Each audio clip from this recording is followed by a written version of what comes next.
ஆர்யா என்னுடைய நண்பர்ல இந்த உயிர் நண்பன் அப்படின்னுவாங்களே அந்த மாதிரி நாங்க கல்லூரியில காசு கொடுத்துருக்கான்னு சொல்லிதான் ஆகணும். அதாவது கல்லூரியின் கதை படத்தெல்லாம் நாங்க 2 பேரும் ஃப்ரெண்ட் ஆனோம். ஃப்ரெண்ட் ஆனோன்னா ஃபர்ஸ்ட் படத்துல நல்லா க்ளோஸ் ஆயிட்டோம். அப்போ வந்து படத்துலலாம் பாத்தீங்கன்னா ஹீரோயினுக்கு ஃப்ரெண்ட்ஸா பெங்களூர்ல இருந்து ரிச் கேர்ள்ஸ் கூட்டு வந்து நடிக்க வைப்பாங்க. அவங்க தான் கூட வருவாங்க ஃப்ரெண்ட்ஸா. அப்ப எந்த வந்து மன்மதன் ரிலீஸ் ஆகி ஒரு 2 படம் தான் ரிலீஸ் ஆயிருந்துச்சு. பெருசா எனக்கு தெரியாது வெளியே. ரெண்டாவது அவங்க பெங்களூர்ல இருந்து வந்திருக்காங்க. ஆர்யா தான் ஹீரோ. அவன் அறிந்து மரியாதை நடிச்சு முடிச்சிருக்கான ரிலீஸ் ஆகல. ஸோ நாங்களாம் ஒன்னா தான் உட்காந்து சாப்பிடுவோம். எங்களுக்கு கேரவன் கிடையாது. அப்போ அவங்க எல்லாம் நீங்க யாருன்னு என்ன கேட்கும்போது நான் ஆர்யா ஹீரோன்னு தெரியும் இந்த படத்துல. நீங்க யாருமே ஒன்னு ஆர்யால என்னது இவரு யாருன்னு கேட்டீங்களா? இவர் தான் comedy super star, South India comedy super ஸ்டார்ன்ட்டான். ஆனா அவங்களா is a comedy super star South India, as Telugu Malayalam Tamil all language is a super ஸ்டார்ன்ட்டான். ஒன்னு அந்த பொண்ணுங்களாம் ஒரு மாதிரி டவுட்டா என்ன பார்த்தாங்க.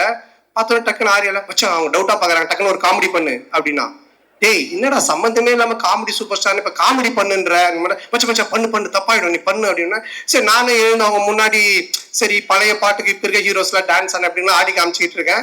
அவங்க சிரிக்கல. மச்சான் பத்தல இன்னும் நல்லா பண்ணு அப்படின்னா. இதைதான் நாங்க பிஎஸ்ஓபில கூட வச்சிருந்தோம். உனக்கு கொஞ்ச நேரம் கழிச்சு அவனும் வந்துட்டான் நடிக்கிறதுக்கு. 2 பேரும் சேர்ந்து பயங்கரமா அவன் ஹீரோயினா நான் ஹீரோவா நடிச்செல்லாம் ஆடிட்டு இருக்கோம். அவங்க எல்லாம் அப்படியே பார்த்துட்டு இருக்காங்க. இதை டைரக்டரும் ப்ரொடியூசரும் பார்த்துட்டாங்க.